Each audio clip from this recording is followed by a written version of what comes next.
Zac Efron? She says you look like. She said you look like a filter. That's a compliment. I'll take that. I'm the standard people try to get to be. That's great. I like that. You're the stock photo at a Walmart. She said you look like a cartoon version of a twink. Like a young gay dude. That's a Miller. No, intro. We'll talk about it later. That's a intro. Welcome to the Casual AF podcast. I am you fucking stupid.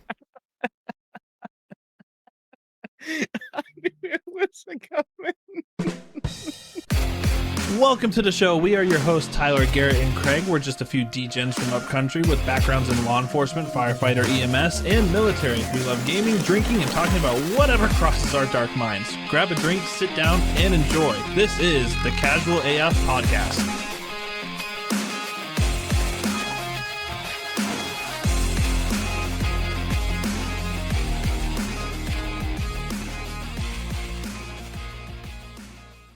All right, no more.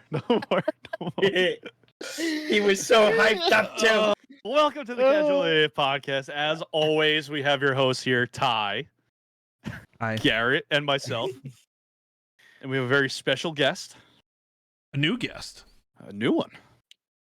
Why don't we That's the right word. Yeah, why don't we come inside, we'll introduce you.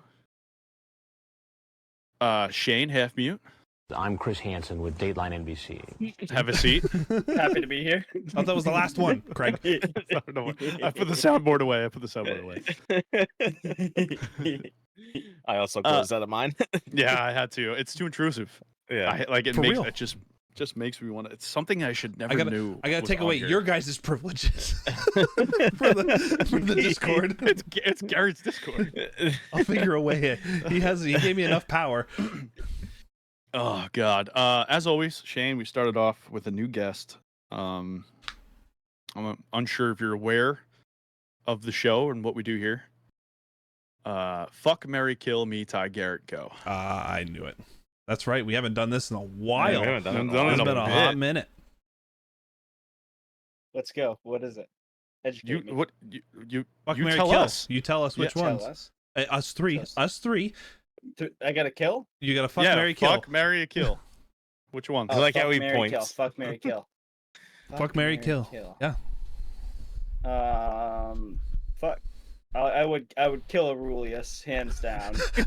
Like you're just like you started this podcast with a bullseye on your back, like so you're done. Got a death curse.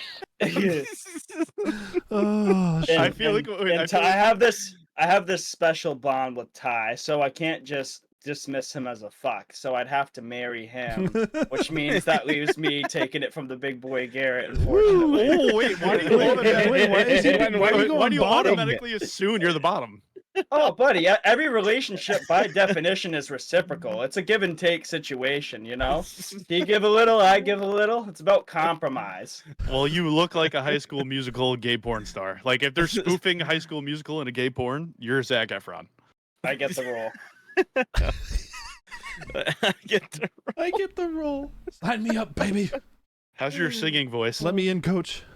My singing voice is actually pretty good. I was a chorus in high school. I went to Florida. I was actually a bass. So I got a pretty good singing voice. Let's hear a little bit of it. What do you got? Give us a little something. No, instantly. No, that's reserved. I can sing. I got the bass. I can give us sing, something. just not- No. Suck my ass. Sing us a little Porti Volare from Step Brothers. Don't know that. I've seen Step Brothers. The Catalina wine mixer song. Catalina wine mixer song. Oh, I don't know that song. Disappoint me as a bass. Educate me. No.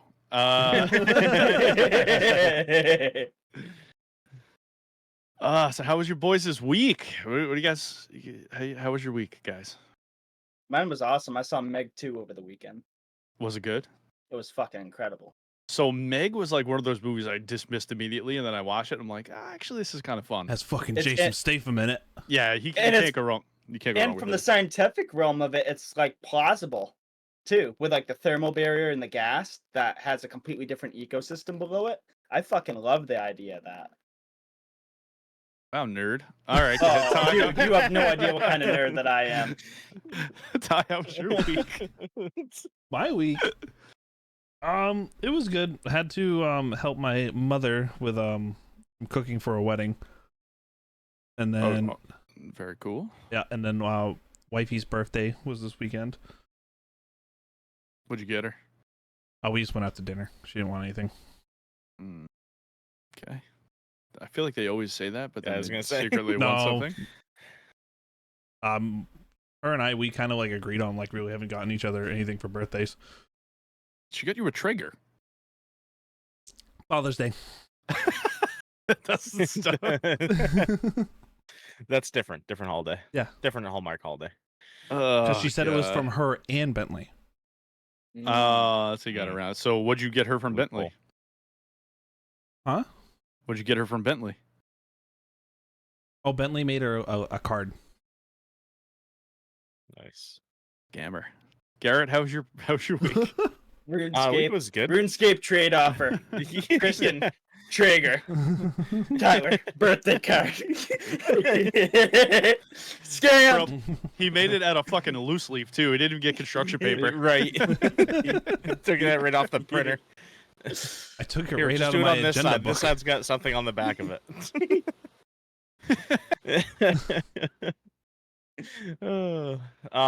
Week was good. Hung out. Played a lot of golf this last week. I had to do some makeup rounds, so played a lot of golf. And then Friday we went. Me and the girlfriend went and did a comedy show thing over in Portsmouth. And again, the comedy was pretty terrible, but there was a couple funny things, and one of them was a guy that literally talked about shitting himself. I was like, Come on. these are fucking. This is Craig and Ty's people.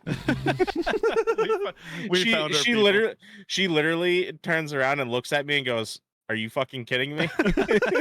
Are they friends with Tyler and Craig?" Oh, it was Surprisingly, hilarious. I don't have a shit myself story this week, so I was good. I'm proud of you. When you guys talked about golf earlier, are you guys going to the 10-year reunion, Garrett, Ty? It's at the Man Street Grill at the Angus Lee course. I'll be in Poland for it, so unfortunately I won't be able to make it. I was looking forward to it too, but I I'll don't know. put down a couple for you. Yeah, Shane, you Perfect. should go and support our sponsor, Main Street Grill and Bar, I will. down at Angus Lee Golf Course, Hillsborough, New Hampshire. I definitely support them. Good. You better. Hey, I I do. have a question. I was up there, and how come you weren't around? What do you mean? Just fucking casually said not coming Not coming where? when I was up there. When? I was at Main Street. Fucking, I was. When? What day? I don't know. What day? I was there for a Oh, whole if you're week. gonna come at me with questions, I'm gonna come at you with questions. What day? I don't remember. I'll check right now. Yeah, that's right. Check, motherfucker. Check. You check your little schedule. Oh, There's an edit. The first bleep of the podcast. a fucking first bleep of the podcast. I don't even know if I'd bleep that, but I just cut that. I'm not even bleeping it. I'm just gonna make it do an audio skip to like, oh, don't know what Bro, he said. guys, when was I up there? Where's there? I don't even It was have a a couple picture. months. It was a couple months ago, or a few That months was my ago. birthday. It was April 29th. April. Oh, April 29th. There it is. Yeah, where were you? April 29th. What You day of didn't- the week? What day of the week? It was a Friday, day- Saturday, and Sunday. Friday, Saturday, and Sunday. So you know what I was doing? I was working selling cars. Friday, I was there from 8 a.m. till 7 p.m. Saturday, I was there 8 to 5. Sunday, I was working 11 to 3. That's what I was doing. Okay. Well, should have taken a day off. That doesn't happen in the car business. That's what real friends do. Buddy, I have a better luck of getting fired than I do getting in fucking oil change at the dealership I work at. Well, I'm gonna send this link to your boss and let him know. I've been promoted to customer. Promoted to consumer. I don't, Oh dude. my I don't have God. any pictures of that weekend. I don't believe that. It was so important, yet you have no photos of it. Oh, we have photos. We We do actually have have photos. six hours of podcast And material 6 hours too. of Where were you? yeah. Mm. Well, okay. How about this then? If you wanted me there so bad, where was the invite? It's not right. That's what I was best on the couch. Oh shit! I was tired. Maybe you just didn't make the cut. I met didn't make the Charlie. cut. I met Austin. Didn't meet Austin. I met Austin before. I'm happy for you. No, I didn't make the cut. It's Met the like, caretaker. Sid came. last pick on dodgeball, last pick to come to the hangout groups. It makes sense. Well, I figured you were in Florida doing your bass chorus, so I didn't want to interrupt you. Yeah, I was in high school. Fucking 10 years ago. Oh man. But speaking of that, So, yeah, why don't you tell us a little bit about yourself, Shane? Give us a little rundown for This the is- viewers. this is Sure. So I am a car salesman. I've been doing it for 10 years. I am a big believer in conspiracy theories. It started off with I think the first thing that got me into conspiracy theories was Resident Evil, the first video games, where there was secret organizations underground that were causing all kinds of havoc and chaos, and that kind of got me all excited about conspiracy theories. And then Tyler took that to a whole new level when he showed me that documentary with Bob Lazar, Area 51 and flying saucers, and that just was a jet pack for me to. that was a fucking night. Yeah, it was. I got so high. What? We both were. And we didn't tell a soul. Kristen was in the other room, and we were outside, and we got toasted before we came back in. And Tyler just sat on the couch. Dude, you made me take such a hard fucking hit that I threw up in the trash can because I was coughing so hard. I told you, because you were hitting it, and I'm literally, Tyler, I'm literally because hurling. you were. I know, but you were taking the hit, and you were gonna stop. I'm like, no, Ty, big boy hits, Ty, big boy hits. I'm literally hurling in the trash, and he's literally rubbing my back and whispers in my ear. He's like, "I'm so proud of you." It was That's fucking funny. they grow up so fast. And to make you understand, that Oh, was my man. first time smoking when that happened. Oh, dude, my first time getting fucked up on dabs, it was a fucking experience. So, literally, we had a dab rig, and it was probably that tall. It was 2 feet, and they take a fucking blowtorch to the bottom of it, and the dab of wax that they had me take was not that. It was about the size of my thumbnail, and I'd never done it before, and I wasn't sure what the fuck I was supposed to really do. But everyone around me was hyping me up, go, go. So I'm all right. So I first time whoosh. with Oh, they said the entire thing was white, and everyone's hyping me up as I'm inhaling. So I'm like, all right, I'm gonna take the biggest breath I possibly can. So it was literally 30 seconds of just a big steady, and I could feel the smoke bellowing in my lungs, and I'm like, I gotta take a breath of air. And as soon as I tried to, dude, I was fucking it. I was disgusting. I had snot coming out my face. I'm coughing, and every cough, it's plumes of smoke coming out. And I'm like, oh, I'm gonna puke. I thought I was gonna puke, and so I go to the toilet, dude, and I'm trying to throw up, and I'm like, oh, it's not coming out. So I do the how am I gonna make myself throw up? I'm like, oh, dude, it's a toilet. Just go ahead and put your head real deep in there. The smell will make you throw up for sure. And so I go in nice and deep, and I'm hacking away, and I'm not throwing up, and I'm totally getting fucked in this situation. And I'm coughing and coughing, and the final cough, dude, my ears pop, everything rings, and I swallow, and I feel pins and needles throughout my whole body, and I'm like, Jesus Christ. I'm retarded right now.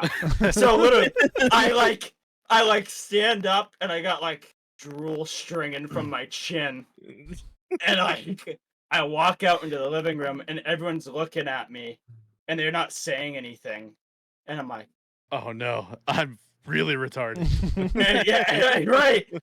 And I'm and I was in my dress clothes because I just gotten out of work, and I'm like, I'm fucking hot.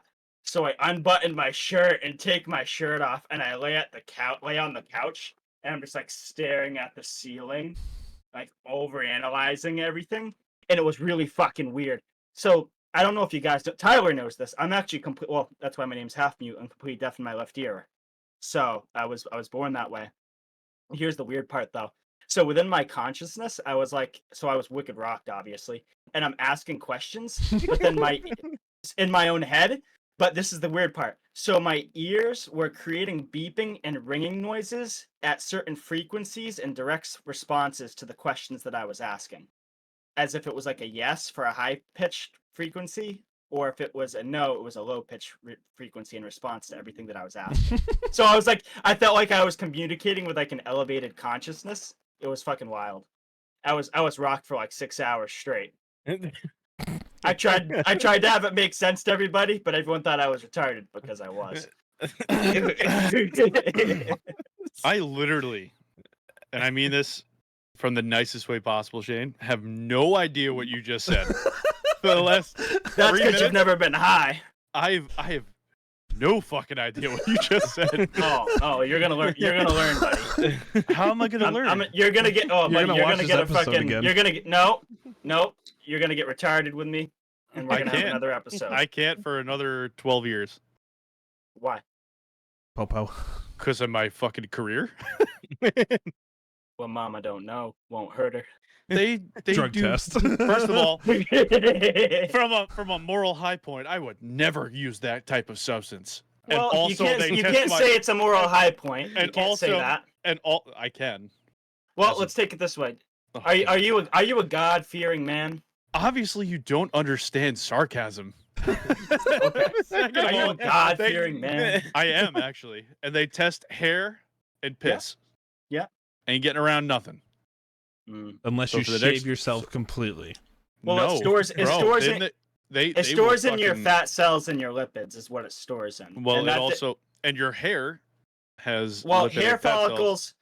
follicles don't count because really, at the end of the day, you could catch secondhand smoke from somebody, and it could be completely involuntary. Yeah, but so you could be in the there's presence of it. There's a threshold for what I do because Mm. I work so intimately in these settings with fucking ketamine and Mm. weed. And So what you're saying is, if you get a weave, you're good.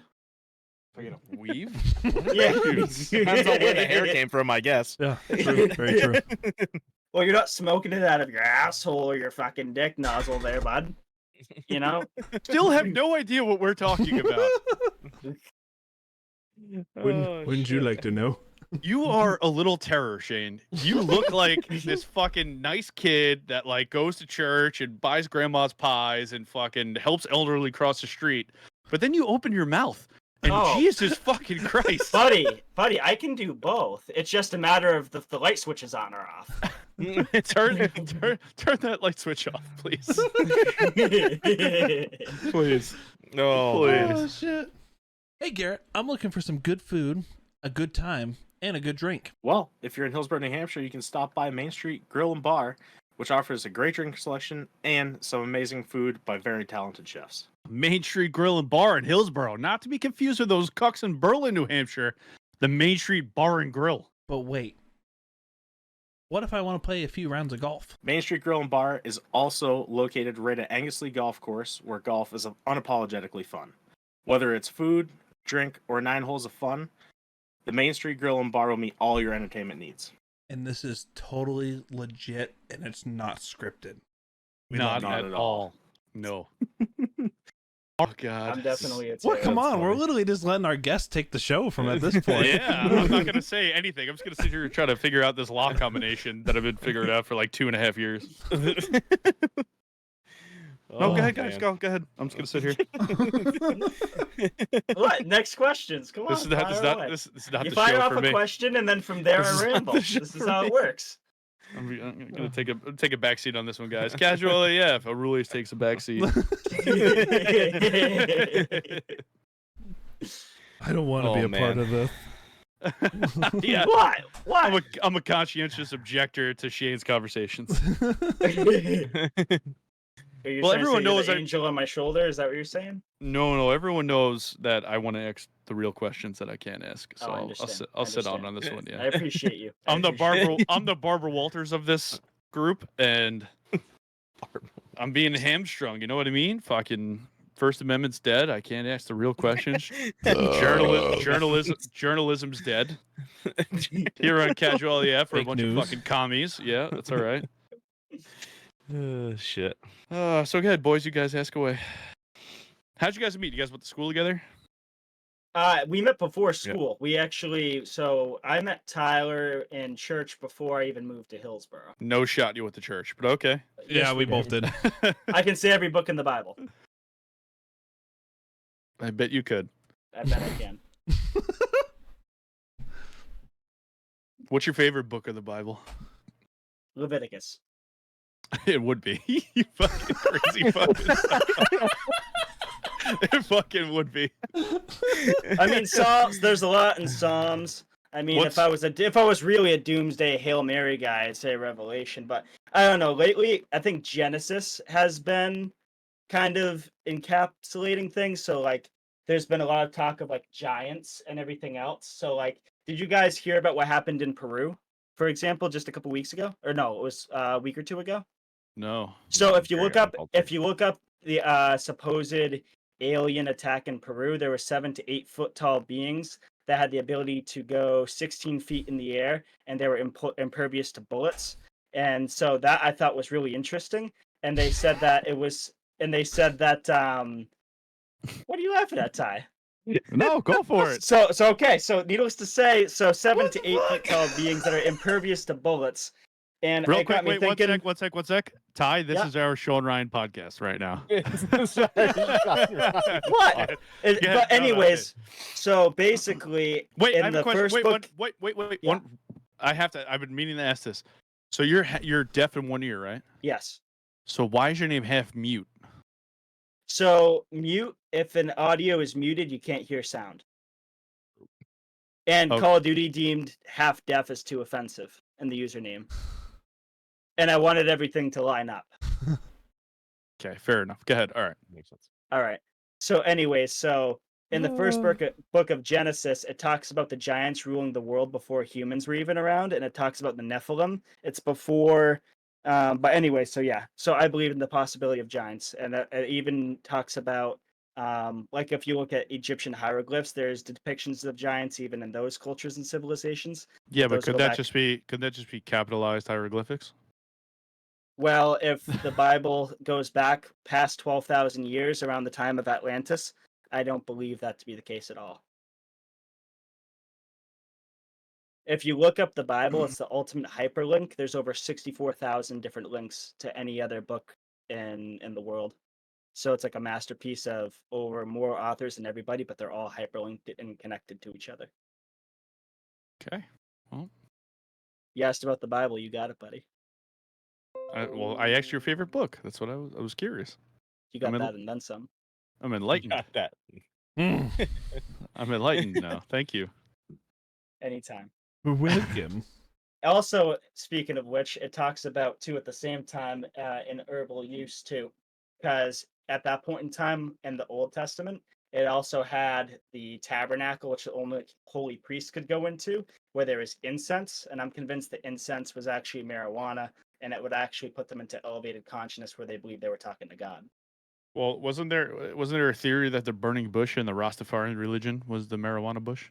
No, it was supposed to be not psilocybin. It was some kind of psychedelic bush, yes, that was down there that was burning, that was causing them to hallucinate. That's what the theory is.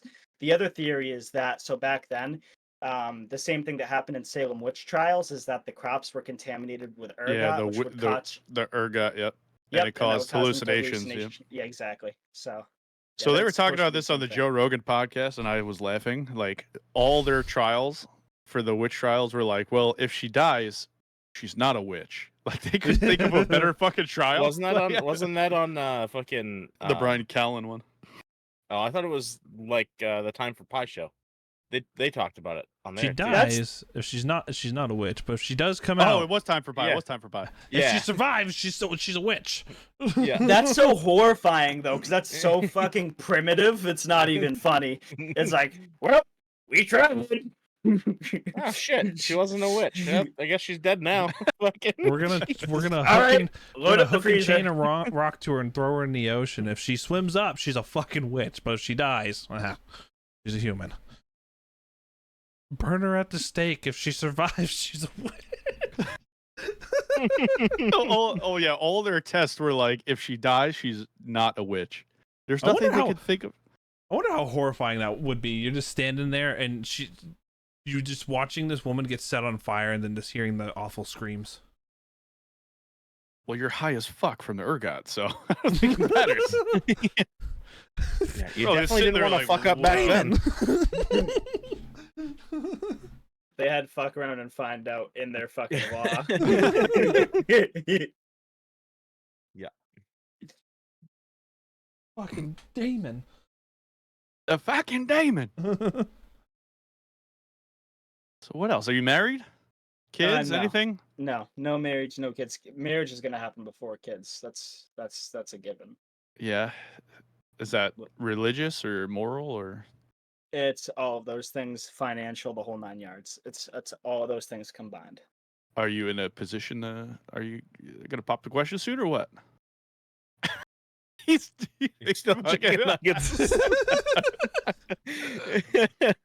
Zoom in.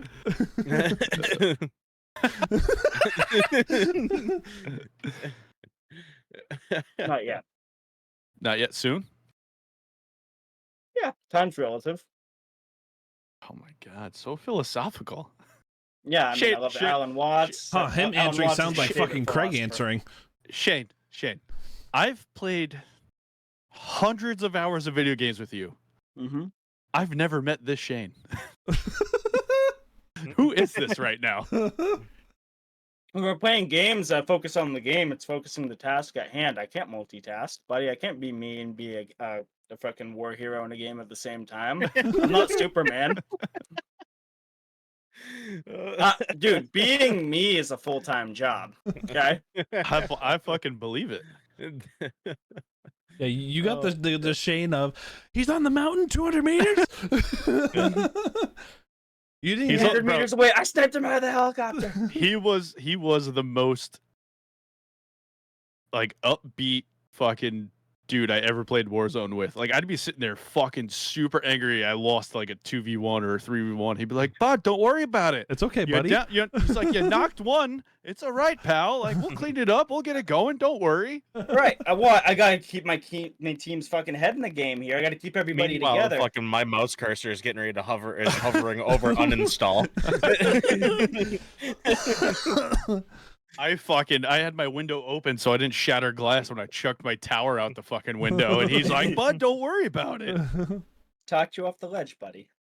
Shane's like reaching Good over. news is when you died, you had a bunch of ammo that I could use to restock. Shane's reaching over Garrett's hand, stopping him from trying to uninstall. It's like, where the fuck did you just come from? It's okay. We'll get him next round. Shane I just- strikes me as a guy who like will show up in your room randomly and just go shh, like put his finger on your mouth like randomly. Like, how did you get in here? Yeah. In the book You of see- Genesis, we shh. No. I'm weird though. So like in my own mind, if I think for a second that somebody is up to something or is insinuating something but isn't being straightforward about it, I will take the long way around through conversation and isolate them into a box they can't escape from and basically choke them in the conversation. It's a beautiful thing. Mental mind games. I love it. That's why he's a good salesman. God damn! I wish I could bring something up that I can't. You can't. Off stream.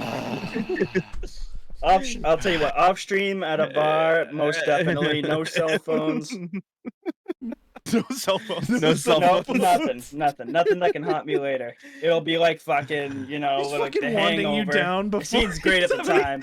We put all the Search cell for phones in a bugs. fucking box. Yeah. Oh, exactly. We're gonna go into an Dude, he just has a- isolated he has- woods where has a there's no fish cell tank on the fucking reception. corner of the bar, and you gotta drop Yeah. your phone in the fish tank. Yeah, Shane, we Absolutely, don't man. see you in the 'Cause I'm bar. paranoid I'm that in way. the back.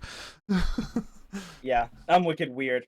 I'm like really secretive by design in certain ways, but then extroverted in others. It's like a magician. It's like pay attention to here, and then I got something else behind the scenes.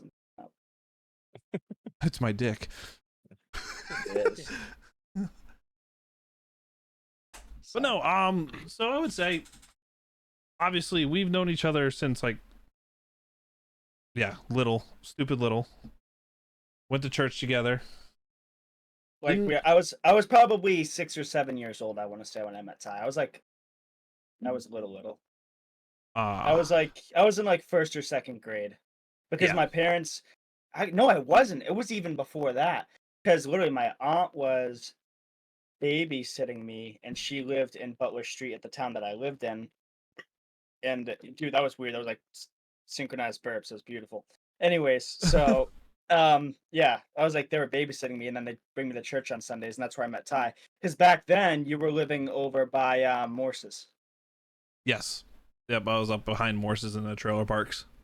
Yep. So that was like, I don't know how long ago that was.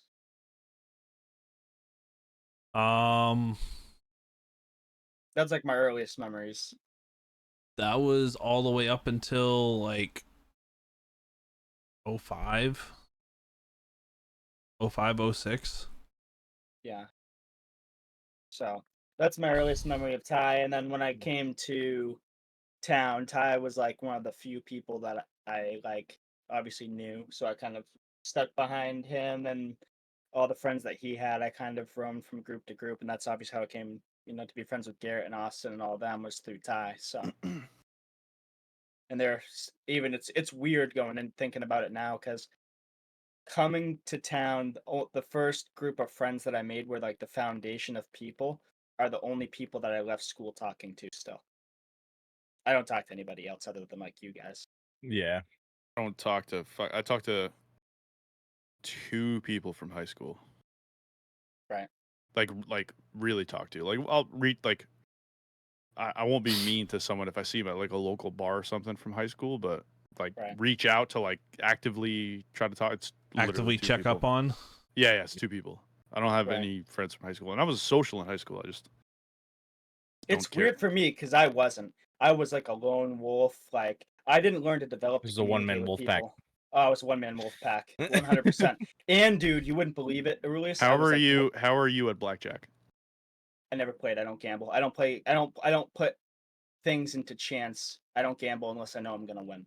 Let me tell you about claw machines, my friend. I know all about claw machines. The missus ran up a $500 bill on one. Me and her will fucking get along, big guy. Yeah, you two aren't gonna talk. You aren't gonna talk. I'm gonna live at Ty's. Yep. It was so it's like one of those. It's one of those claw machine games that's in like Japan, and it has a camera that's facing it, and you play on your phone. No, I know what you're talking about. Oh yeah, my card. You do not undownload it. Uninstall it now, Craig. No, uninstall it now. Put it down. Put it away. It was literally. It was like $499. Oh no! my God, we have a storage unit, and I have 5 totes filled of stuffed animals. Oh God. Yep. Yeah. Not including the ones that are in the house. It's a fucking sickness, dude. Fuck. I Down with the sickness. definitely believe that. For sure. Just gonna real quick. So what is it? It's like once you get your first win, it's like, oh my God, you're on cloud 9. 100%. Oh. It's real quick, guys. Stop it. You missed it. Oh, there goes $5. No. I don't. So I found out if you download it, they send you like free coins and shit. So if you don't touch it for a week, you could play like 2 times. But you have to pay. So if you win, you have to pay for shipping. So it just like racks up all your prizes, and then yeah, that's how they get you. That's definitely how they get you. I know all about it. Yeah, unreal. I didn't even play, and I got fucked.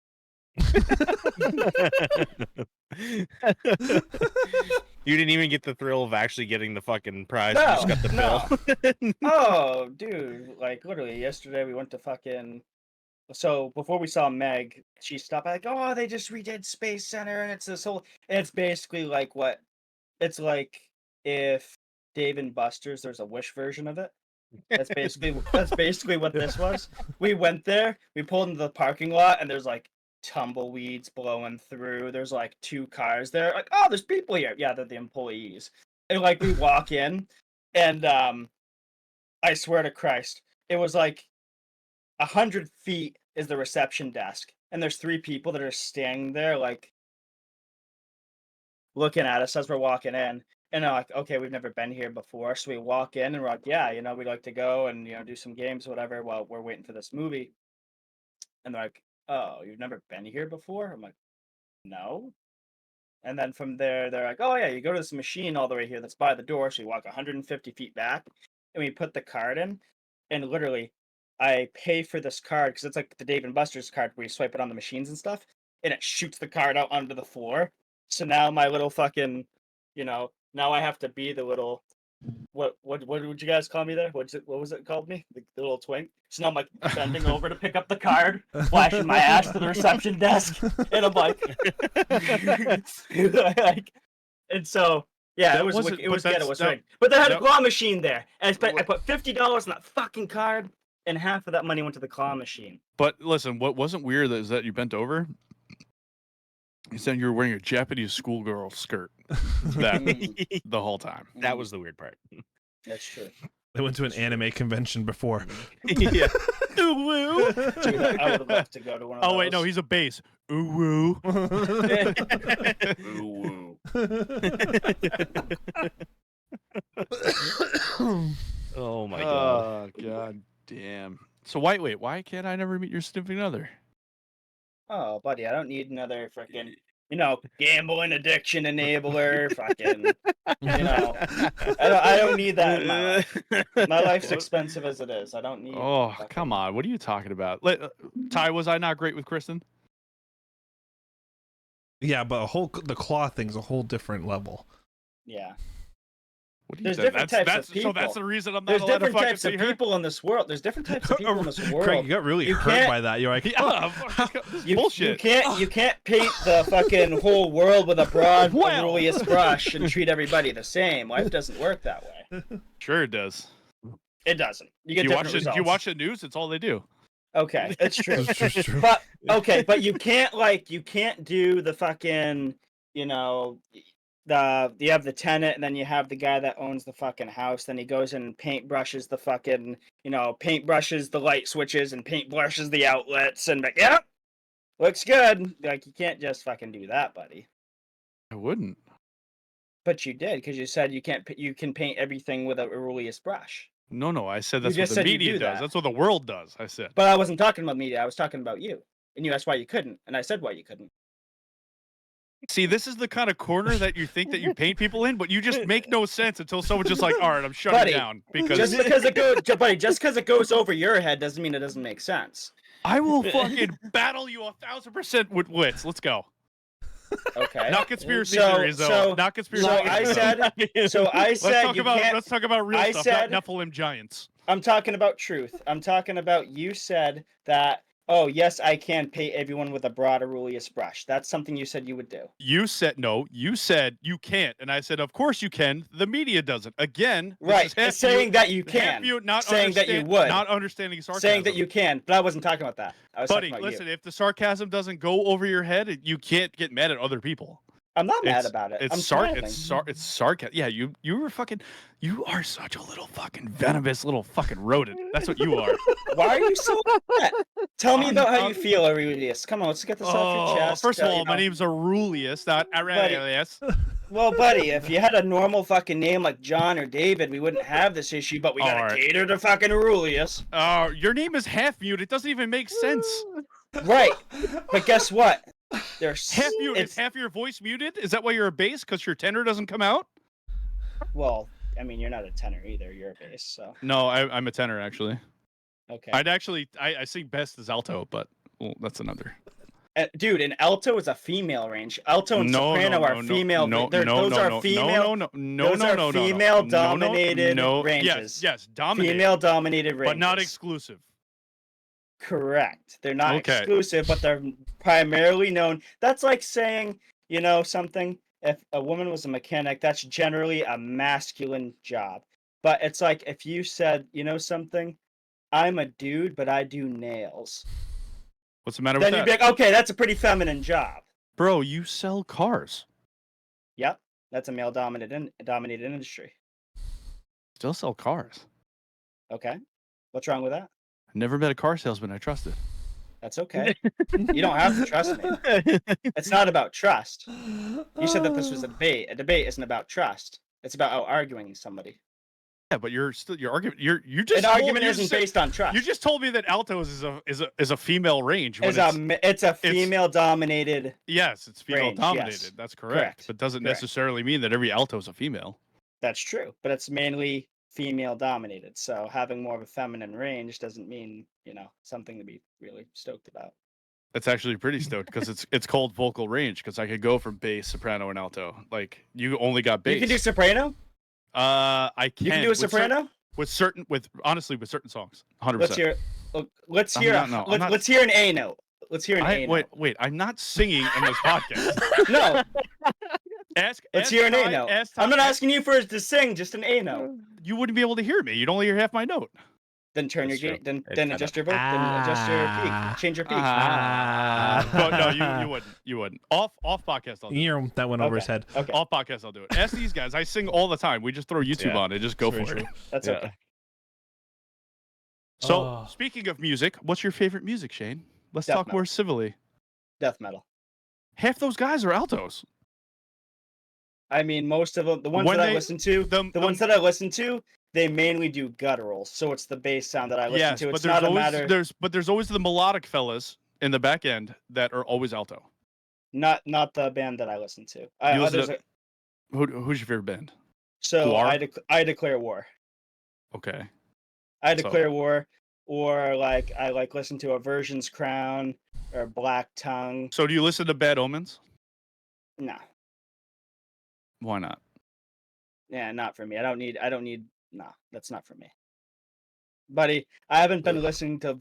Tyler knows. I haven't listened to music with clean vocals in over a decade. True. Why is this? I It's feel like this is just me. Garrett, why don't you guys take over? Oh, Gonna say- Garrett knows. Garrett knows that Yeah. I listen to death metal. Yeah. I've sent him plenty of stuff. It's The like the best stuff part- that you like when I showed you those Slaughter to Prevail videos the other day. Oh, Slaughter to Greg, Prevail is you're fucking awesome. Do you hear that new Viking Yeah, song they but just that's- dropped? Yeah, Yeah. Where he does you the played it for me. alligator guttural? yeah, Oh, it was croaking sick. sound that's fucking gnarly. Yeah, Not for me. But there's no alto range that's in that. It's something but there's completely a- different. It's but all from there's- your diaphragm. It's not even from your fucking. But it's there not are the a lot same. of metal bands that always have that melodic, higher pitched fellows that sing. Yeah, like, but you're talking Correct, about but that's an entirely different. Yeah, That's a you're different subgenre. That's an entirely different. you're subgenre. talking like metalcore and everything like that. yeah, Yeah. oh, that's what I listen to. Yeah, no, Shane, death metal is a Yeah, whole so- different fucking ball game. Not for Just me. listen Sid's to into that shit too. I'm not. listen to The Dot by Declare War. It's one of my fucking favorite bangers. I'm just imagining you I don't even know. Imagine this guy. dissecting a rabbit while listening to death No, metal in your imagine- closet. Imagine this guy in a GMC Sierra, brand new one, all suit, almost suit and tie, cleaned up and everything, and he has this blasting in his truck heading into work, and he has a big ass smile on his face like he usually does right now. That's Oh, That's it gets what- me pumped up for the fucking that's- day. And that's I'll what I pound a see every copy and a time. C4, and I'll be like, all right, I'm going to rip somebody's fucking head off today. And that's how I approach my day. I'll rip somebody's head off today and shove a car up their ass. Exactly. You afford the payment. Don't worry. Yeah. You could do this. It's all justifiable. But at the same time, there are a few people that I hold near and dear that I fucking take care of. And I don't like Tyler, he knows more than anybody. I didn't fucking try to do fucking anything. The last thing I did was sell him a fucking car. Because I was afraid that I didn't want to make the decision for him. I wasn't even on the throttle. I wasn't on cruise control. I just gave him all the info and let him make his own choice. I didn't push him one way or the other or anything. Like literally, with him, I had my boss come out and just lay out the facts because I didn't want to be the reason why he did or didn't do something. Because I truly fucking care about the guy a lot. So you're saying you don't care about anyone else? You heard it here, folks. You heard it here. So he no, said like, a very certain amount of people. So the people that I take care of, if you're a person that's gonna be a repeat customer and that you're gonna come back to me, and like usually I have a really good read on people, like because when people come through the door, you can have an established relationship with somebody, but then other people will have their walls up and they won't let them down, and they'll choose to be abrasive with you. And so when that comes into play, I'm like, oh, okay, so this guy's never gonna come back to.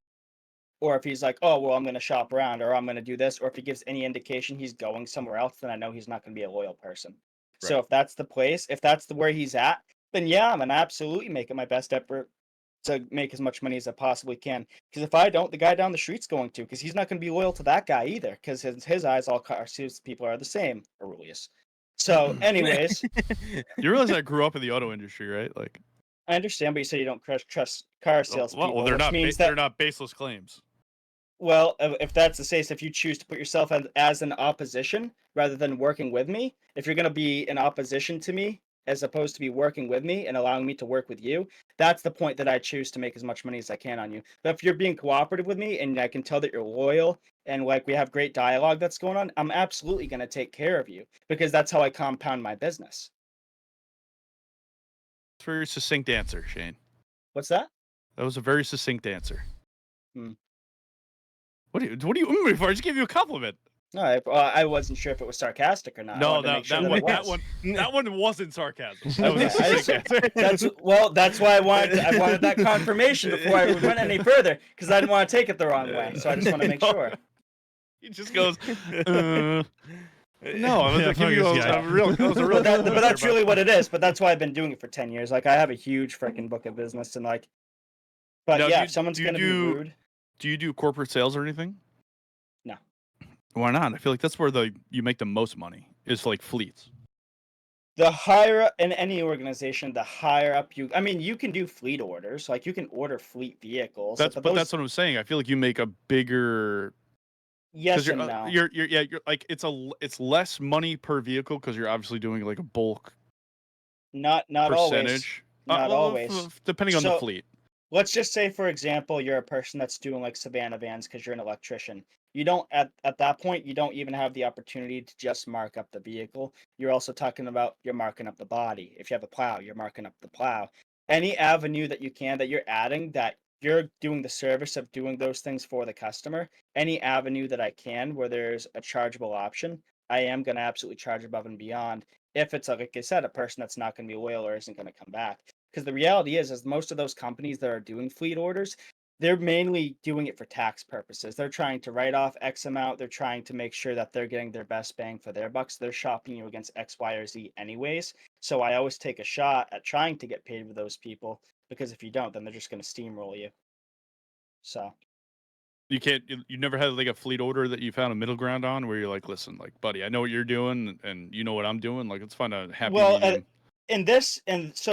In the past, I never really worked with fleet orders because we had a designated person for that. But within the last 2 years, we really haven't.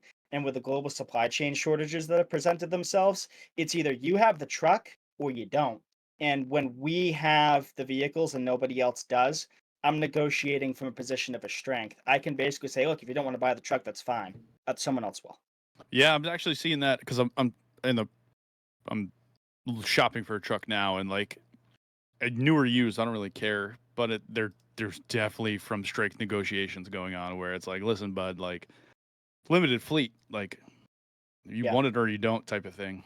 And that's pretty much what it is. And it's like, hey, at the end of the day, if you don't want to buy it, it's like for me, when I'm working a deal with somebody, I always say, look, I'd rather sell it to you because the reality is if I don't, I have 5 other people on the floor that I'm competing with. I want to sell this before they do because if they sell it, I don't see a dime, I don't see a penny, I don't get anything. So I'd rather sell it to you. It worked out for the best. I was buying Raven a Jeep, and we were looking at the Compass Trailhawk, which is like fully loaded Compass Trailhawk. Yeah. And I was talking to a guy on the phone because obviously with my job I can't fucking, I work 40 minutes from my house. I can't fucking always schedule something in the morning. But like we made an appointment to go fucking see this truck, and then me and Raven go to look at the truck, and the truck's not there. The guy's like, oh, I sold it last night. So I was like, I was like, all right, I don't deal with this person anymore. I went up I walked across the floor and talked to a female that was there. I was like, just out of curiosity, what'd you sell it for? And she's like, oh, it was one of his friends. They sold it for like $5 under what we were going to pay for it. I was so mad. It worked out, though, because they had a Grand Cherokee Trailhawk on the floor that we wound up getting. But Yeah, I mean That's a shame. that's The the salesperson that sold it, if the person knew it was sold, they should have at least given you a call. The only, I guess, well, that's the excuse that they thing. could I have- made an appointment on Wednesday. I made an appointment on a Wednesday prior to Christmas. It was a Christmas gift. Yeah. I made an appointment on a Wednesday to come see it on Saturday. Right. I said, dude, I'll be there Saturday. He's like, great, perfect. I don't care that he sold it. I care that he fucking didn't tell me he sold it. Yeah, like, Right. bro, shoot me a fucking text. We were texting. Right. Like, you just shoot me a text. There's two ways of thinking on that, and it's so hard. So like, Yeah, if it was I know what he me- did. I know what he did.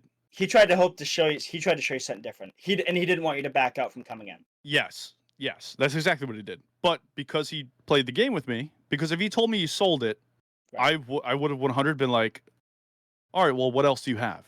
Right. I'll come in and deal with you. But because he fucking sunned me, I'm not playing that game. Now someone else got the commission. You can go Oh, fuck yourself. exactly. I always yourself. try to my best effort to call people to let them know, especially if they're because like in the area that I work in, I mean the people could be from like literally you can look up reviews from the dealership I work at. I've had people drive from 7 Ooh, hours. what away dealership from do you a- work for? Why don't give your dealership a shout out? So I work over at the Auto Mall in Brattleboro, Vermont, over on 800 Putney Road. But Do you work? Do you live in New Hampshire or you moved? Yes, I live in New Hampshire. How far is it off the border? 55 miles. I'm 55 miles away from the store. Now, let me ask you something. Let me ask you something about that, just real quick. Yeah. Because it's always been a wonder of mine. So you work out of the state you live in. Yes, Do you pay double state tax? I pay Which- Vermont what- income tax. You pay for Vermont income tax. Yes. Those were Now, New when Hampshire you doesn't have now it. when New you, Hampshire doesn't have it. but what I'm saying, like, there's no extra tax when if you worked in another state, would they double tax you? He gets hit with just the Vermont tax. just Vermont because Okay, New Hampshire doesn't have. but I'm saying tax. like another. So say you're in Vermont and you lived in I don't know what the fuck. We'll say Pennsylvania or some shit. Do you get hit with double income tax? No. if you live in a state that has it and you work out of state, Yeah, out of state You that has get- it You as get well. double tax. Yeah, you'll get taxed? double taxed. Yeah. That's fucking ridiculous, bro. Isn't We that used to awesome? we fucking started a war over tea tax. Yep. And we We allowed threw this tea shit in the fucking harbor. in the harbor. bratautomall.com. That's me. I want to see your picture. Where's the about us salesman page? Meet the staff. There we go, buddy. Where are we? Shane, there you are with this fucking what a quality fucking little shirt you got there, bud. And now, Now, we now gotta imagine change- that guy in a truck and you he's have listening to death and metal. you have the GM Mark of Excellence Award. Yeah, you gotta sell 75 new for the year, and your customer satisfaction scores have to be above. Buddy. I believe it's 92%. Buddy. What? But Yeah. I'm looking at your fucking competition here, pal.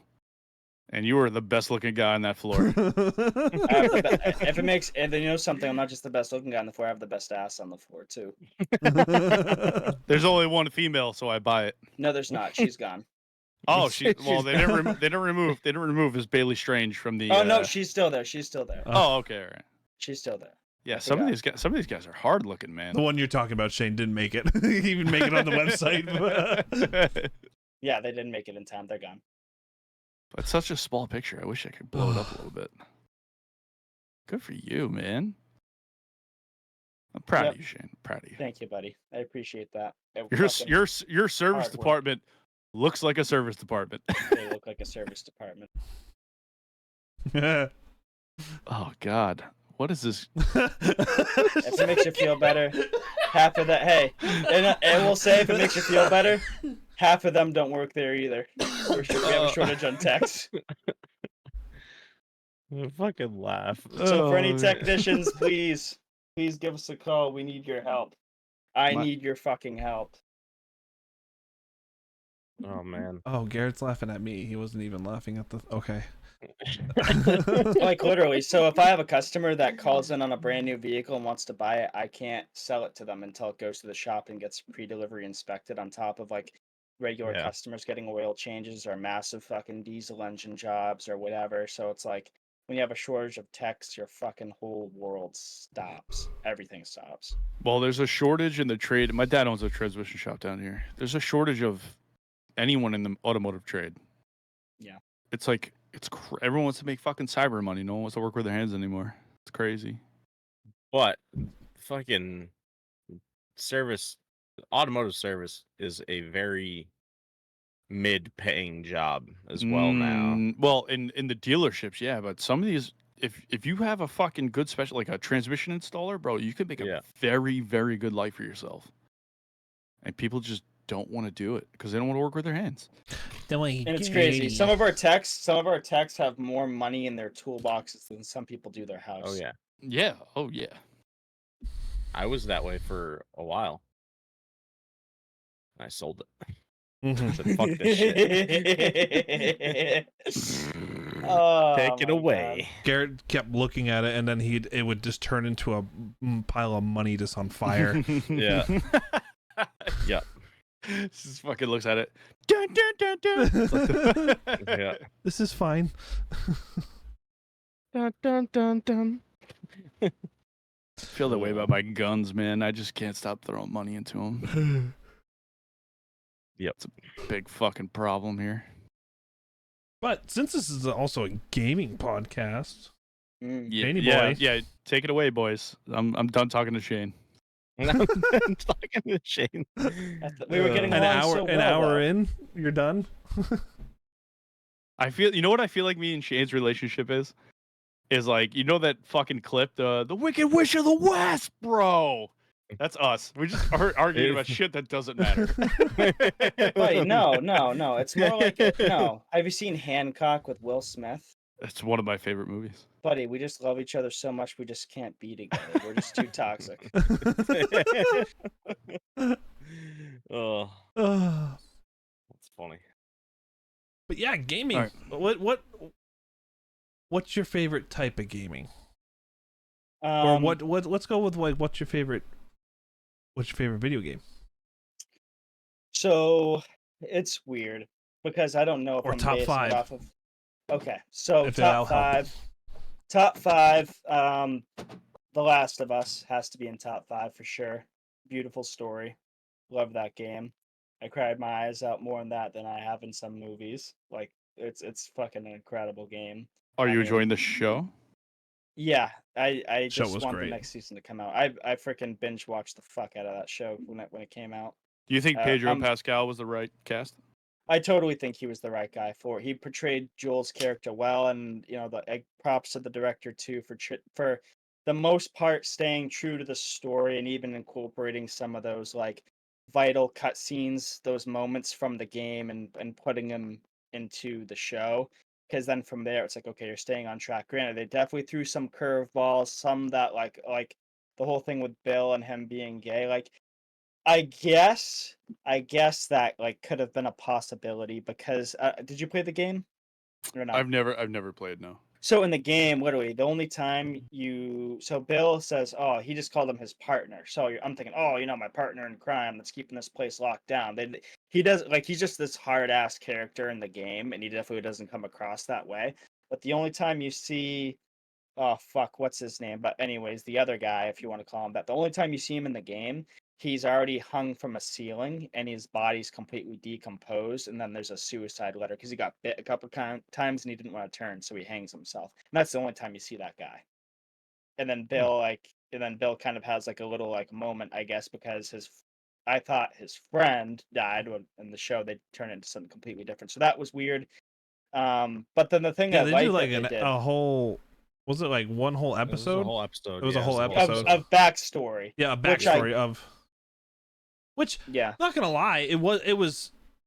Obviously, it was like that thing where everyone that's played Last of Us or like watched the playthroughs and shit were like, all right, this is coming out of left field, but it's like, okay, this is actually like a cool filler to it to like kind of build the character. And so with Bill's character, I like that they developed him, but I also hate the fact that they killed off the significant other in the same episode.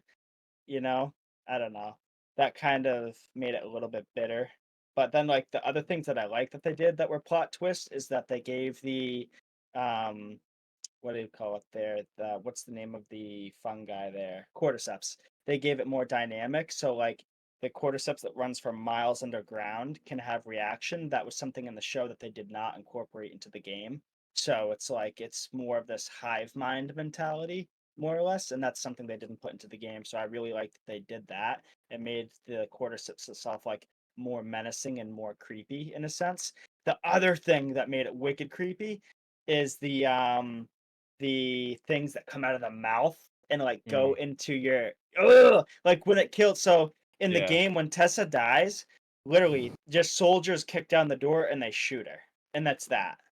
And like you don't even see the shooting happen. You just walk around the corner, she's on the ground, and then the soldiers are like clearing the room, looking behind pillars and shit. But in the show, man, having that clicker come up and having that thing go in his mouth, that gave me like whatever reaction I had, the show delivered because that's the intent that they wanted. They wanted to give you the freaking heebie-jeebies, and that's exactly what it did. Like I couldn't imagine having all those little fucking tendrils going down the back of your throat and like into your brain. Like, oh God. Yeah, No. but that was a good touch. That was a good touch to the show. So that you take the good with the bad, I guess. But What would be I'm really bad? happy. What's bad about it? What do you think's bad about the show? Just the whole Bill thing. I just can't get over it. I don't know. They portrayed him in the game to be something else of this really rugged, hard shell, bitter person, and in the show they made him this soft and gentle, and I don't understand, and like I don't want to get close to people. But if you Well, play the game, I've never played the game, right? in the game he's a hardcore douchebag. But do Eh, you meet the hardcore douchebag after his boyfriend dies, or well, is he a he doesn't hardcore know. douchebag the whole time? He's a hardcore douchebag the entire time because in the beginning he doesn't even know the dude's dead. Okay, all right. So I was just wondering if that was like the reason why so he was a in the hardcore game- douchebag. Or So in the show, they killed them both off at the same time. no, In the game, it wasn't that way. and No. so in the Okay, gotcha. yeah, exactly. In the game, what happens is you come to the town because basically in Joel's mind, Bill owes Joel a favor, and then Joel takes that favor as, "Hey, you owe me a car because I need to go to this laboratory to figure out what's going on with Ellie." And so you go to the town to get the favor, and Bill's like bitter and resentful. Oh, of course you need a car. Like every fucking tire is dry rotted, and all these batteries are probably fucking dead. Oh, and you want a fucking car? Yeah, good luck with that. Like how the fuck? Like, oh, let me pull one out of my ass. Sure, anything for you, Joel. Like he kind of has that attitude the whole time, and Yep. he has like this doomsday prepper esque about him, which they kind of touched on in the show in the first place, shut down. But like in the game, dude, he's a whole another level. He's got like trip wires with explosives and like windows that have milk crates with knives on them. So if you go through, then the knives in the milk crate come down and stab you. Like he was a ruthless badass in the fucking game. And he's like wicked paranoid, like basically borderline, like pushes Joel against the wall and checks him for bikes and frisk search him, like wicked fucking paranoid and like on edge the entire fucking time, like doesn't trust Ellie, and obviously he's like, oh, I better not, whatever you do not let Bill know you're infected because he will fucking kill you without question. Like he was just this almost unstable character. Yeah. And so they made him like this volatile and violent person in the game, and they made him this like docile, gentle giant that has the capacity to be dangerous in the show. And that wasn't the same representation that I had with him in the game. And Right. so for me, I couldn't connect with his character that much. Therefore, I didn't have like the ability to connect to the story with the development of his little lover there. So that I just kind of like I wrote that whole episode off. But the one thing that I like that they did though is, and I think I was saying this before it cut out, was that so in the main menu there's this window that's open with like kind of like the vines creeping out the window, and after Bill and the significant other die in the bed there, they leave the window open, and that was like kind of like the moment of like the main menu of the game. So like there's a bunch of little details Easter egg. that they threw exactly little Easter eggs and trip bits for the people that played the game. They're like, oh my god! Like they gave something so that could be overlooked, and they gave it significance. So that was cool. So I did appreciate it in that sense. But yeah, I'm really excited for the next season. Like they stayed true as far as like when the little brother gets bit and then the big brother like goes to off him and then off himself. Yeah, that was dark. That was really dark. What did Kristen think when she saw that, Ty? She was like, "Wait, what?" And I was like, "Oh yeah, this is no one's safe in this universe." No, not at all. Not at all. Yeah. How many seasons are there of The Last of Us? It's only the Just one one? season. There's only Okay. been one so far, but I mean, Season 2 is going to be The Last of Us 2, and that's going to be. Yeah. And I haven't finished the first season. Season. I didn't even try it. I don't. It's. I never played the game, so it doesn't really interest me too much. It's still a good story, even if you didn't play the game. Nah. I mean, for me, because Kristen never played the game, but she's like, "Oh, I like zombie movies and stuff like that," and I'm like, "Well, this is a whole different type," and we watched it, and she fucking loved it. Yeah, it doesn't interest me. I don't know. Like, what was crazy was almost scene for scene right there in the beginning when the infected first started, and they're driving through with the truck. Right. And how they had how they had the camera set up, with how they were doing their camera angles in the show. It was like you were in the video game too. I'm like, look at that. Or even take it a step further when the car crash happens and Joel has to take Sarah through the city to try to escape, and he's carrying her. You play as Joel carrying Sarah through the city, so like it connected you to the show so much more because you were there doing those things in the game. And so like I was so hooked and engaged, and obviously they threw in extra cinematic things to really create like these moments of awe, and they did a brilliant job.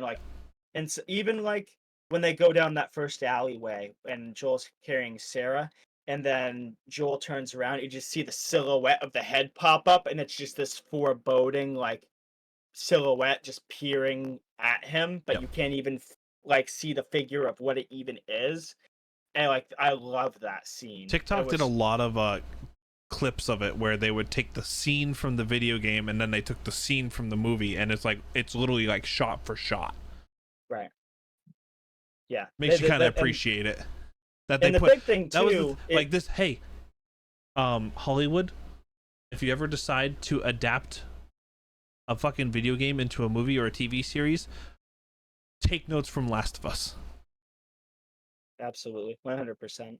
I mean, and it also was this massive nostalgic buildup because I think, what was it? The Last of Us came out, I want to say 2000, oh my God, 2010, 2011, something like that. So there's, after playing and beating the game, because like for many years I didn't have online play, so I didn't have Xbox 360 and play online with friends. I was on PS2 playing like single player games. So I would binge The Last of Us, I would binge Kingdom Hearts, I would binge Resident Evil 4, all these solo playing games with story, and I'd beat them 10, 15 times just because I loved the game. And Last of Us came out in 2013. Okay, so, but for the same reason, like, if any of you have kids that watch the same movies over and over and over again, I was the kid that would play the same game over and over again, and and then I would like love sharing, like, whether it was my grandmother or like my siblings or whoever, I'd play the game to show them so I could like share the experience with them, so that way they could have an appreciation for it. So long and behold, when the show did come out, they're like, "Oh my God, I gotta watch it," and I would get hyped with them. So, like, just sharing that, yeah. So I like doing that. So. Yeah, What are some other games other than Last of Us?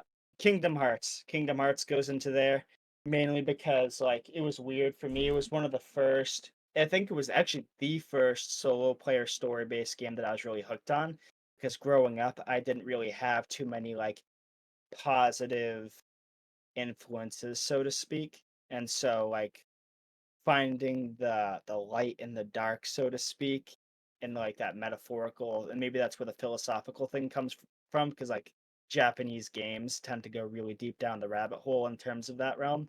And so, and it was like, it's like Disney characters and Final Fantasy. So it's taking things that I grew up with as a kid, and then taking Final Fantasy things I thought that were cool and badass, and then creating this whole sort of like surreal experience. And it was like therapeutic, and it was like I don't know. It's like I had a therapist or a counselor or something within the game, like coaching me and like the way to go through life when things get tough. I think so. So like when the new games come out, my little kid in me comes out. It's like, oh, I have to play that game again. So like I have this inner obligation to go back to it. So that's definitely another one for sure. And then Call of Duty, that's another huge one. Obviously, you guys know that we played it quite a bit. Yeah. Like for me, Call of Duty started with Nazi zombies. That was my first time I had ever played Call of Duty before in World at War. And then from there, Are you playing the new one? yeah, I'm gonna pre-order it for sure, without a doubt. I mean, once I got World at War, and I mean, I played it at my buddy's house is where I first started playing it, so I didn't even have the game for Nazi zombies. And then once my mom married my stepfather, then they had a PS3, and that was like a huge freaking deal. And it was the first time I had ever had like the ability to play online games, and we got World at War. And that's when I was introduced to like playing first person shooters online. And then I was hooked into the competitive gameplay. I freaking loved it. Like, and so You're definitely not bad at the game. No, that's for sure. I think some of my favorite dance memories are fucking just soloing with Shane. Like fucking like duos. dropping military and just working our fucking way around, you know? Yeah. and it was like I would always like love setting myself up for challenges too. So like when Modern Warfare 2 come out, most of the time I wouldn't even use like assault rifles or SMGs. I was using Marathon, Lightweight, and Commando with tactical knives and seeing how many kills I could drop. And then I went like 49-7 with just using knives. Like I fucking loved that. Or it was quick scoping. Like, How do you feel? fucking How loved do you it. feel about the Warzone 2 fucking? I like it better than the Warzone that we had on Caldera. Vanguard Caldera. I like it way Yeah. better than that. I sure. don't like either of them like enough for me to just. None of them are like Verdansk. Verdansk was freaking just badass. It was perfect. Yeah. They should have brought the map back. They should have kept those mechanics that we loved. Supposedly that's what Warzone 3 is doing. I fucking hope so. I saw the video. It looked pretty sick. I'm hearing that Verdansk is coming back with fucking slide cancel and everything. Yeah. I hope so. They're New bringing PO, new slot new back, new reload POI, cancel. new Sniper POIs. headshots, please. Yeah. New POIs on Verdansk, but it's supposedly classic Verdansk. So I was also hearing there's going to be like classic Modern Warfare 2 maps that are supposed to be on it Yep. too. Yeah, They're gonna be like getting They remastered. said like 16 on launch or something like that. I thought it said. I'm going to be hooked. The question is it going to live up to the COVID peak, though? No, it will never live up to the COVID. I think that's like the biggest thing, and that's what a lot of people have been saying is like, did we love Verdansk or was it because of COVID? Yeah, I feel like it was I met you guys on there, so I have fond memories of it. But I feel like And it also, when you also got to remember too, when Verdansk first came out, we didn't know about slide canceling. We were all trying to figure out the game together. We were trying to figure out the spots. Like there were so many mechanics that we didn't know about, or like the jump spots. Like Drop supermarket baby all day. Yeah, like it wasn't as sweaty like it is today, and so that whole experience I think is different. Then obviously as time changed, then it got wicked hyper competitive. But like, I think that's also has to do with it too. Because when we were all figuring out the game, it was like, it was just something different. Because Call of Duty never died. I mean, I guess they have done something. I think that's what I Not liked with those about it, mechanics. because then when you go to Warzone 2, it was like, oh, it feels like the same thing all over again.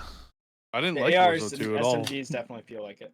Prior No, to the Call but of Rumors shit, like I just didn't like. Not I didn't even like it. But like it felt like, so like when I left Caldera and Verdansk, it was try hard the fuck out of it, sweat your ass off, high kill lobbies. Simple as that. Right. Got into Warzone 2 and I'm like, it feels like the same thing again. I'm sweating my dick off, I'm trying to get high kills, and I'm going against every motherfucker in the sun that thinks they're part of the CDL. Yeah. I remember my first high kill game. I was sweating bullets, and I was literally snapshotting Ty after every kill that I got.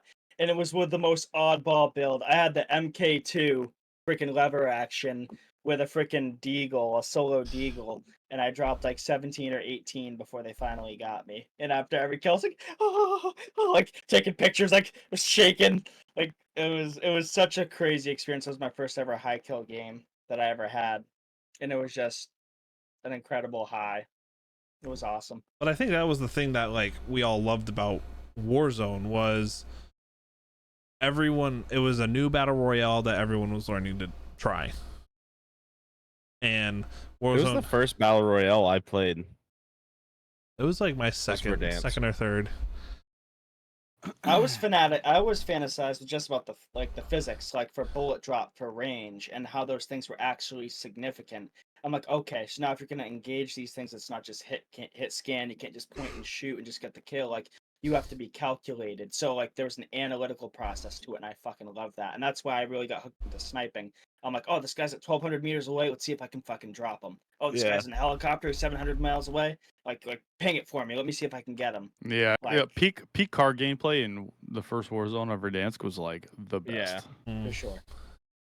Because it definitely took a certain amount of skill to fucking Rock someone. Yeah, rock someone out of a fucking helicopter or MP5 and Car 98. That was mine. Yeah. Well, actually, I ran a fucking custom M4 build for a long time there. That would just I was an HDR guy for a long motherfuckers time. away.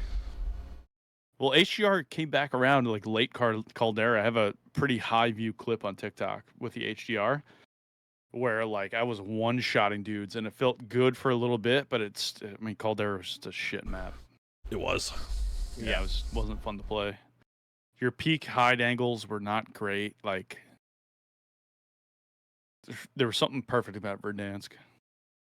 100%. I think it was so open and it was so vast that you could. But there was also so many different POIs that everything played different back then. Like downtown played different from prison. Prison played different from airport. Airport played different from supermarket. Then you had the upper region, which was like military town. What was in the top left? The dam. They all played different. And like you could drop depending on how you felt that day. Stadium.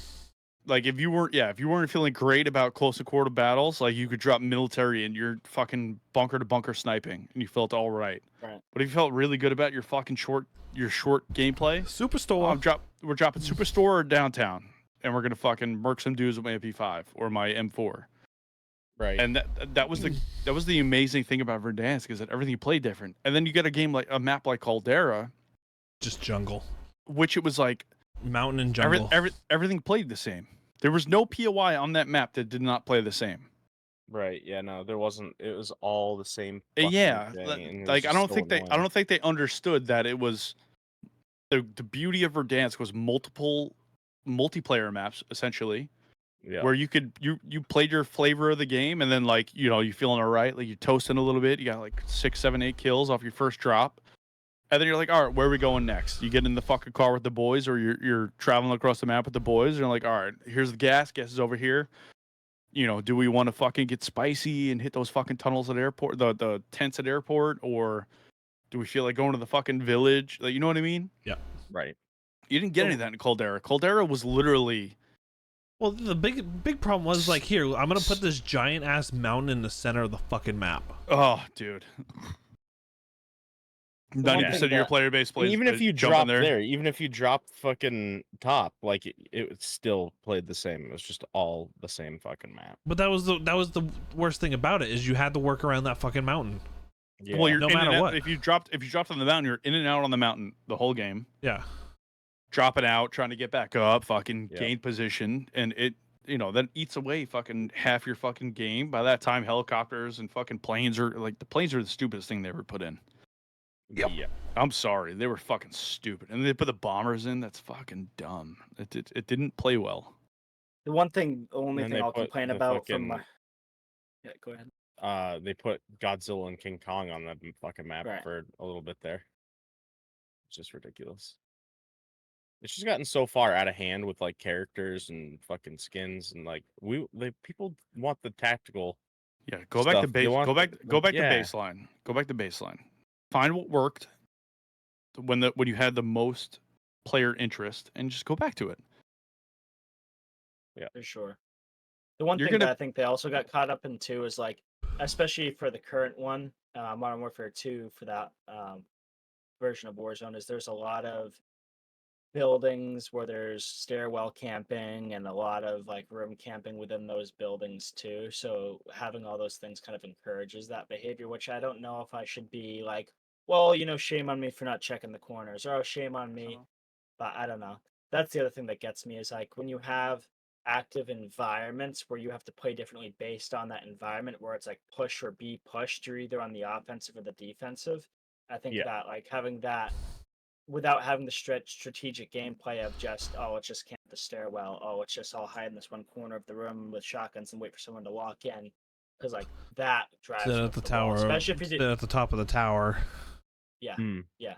So that's the one thing that gets under my skin, because like there's so many buildings now where it's like there's 7 or 8 buildings next to each other and they're all 6 or 7 floors high. So it's like you don't know if someone's ratting out any of them, and it's like you're trying to loot, you're trying to get back with the boys, you're trying to do all these things. It's hard when you have fucking corner campers. So I don't know if it's like I only have so many stun grenades to clear the fucking rooms to make sure nobody's ratting it. So it's like Right. That's where it gets a little aggravating for me, because sometimes you won't even hear the footsteps. They'll just be sitting there. They hear you break in the glass, or they hear you open the door, so like they freeze as soon as you. So, but that's the one thing that gets under my skin, because I feel like I'm losing to people. Bear that back, it's boys. like- Take a leak. yeah, I feel like I'm losing gunfights to people that don't even have the skill. They're just like already posted up for the headshot before you even walk in. It's like. I mean, that happened to us so many fucking times where we unfortunately ran into a building and didn't check corners and we got shit on because it's just a dude sitting in a corner, and then you want to watch him for the rest of the game and be like, how bad is this guy? And then you're like, oh, we got killed by this guy. Right. Yeah. Look up on stat trackers at 0.4. You're like, are you fucking kidding? Well, you're watching him and he's like trying to figure out how to mantle out of the fucking house out the window. And it's like, I don't know what I'm doing.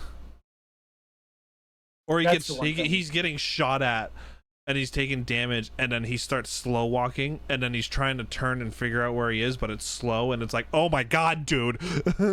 Right. Like, that's the one thing that I loved about with Warzone 1, because whenever I remember, like when it was Dre or Quiddy or whoever would spectate me, like, I can't spectate shit. His screen is just going way too fucking fast. Like, I fucking I loved hearing that. I'm like, fast as fuck, boy. Fast as fuck, boy. Like, I'm like I love that. I'm like, yeah, my movement's fucking awesome. I'm like, I opened the box and Shane grabbed my loot before it even touched the ground. Yeah, like, you fucking goblin.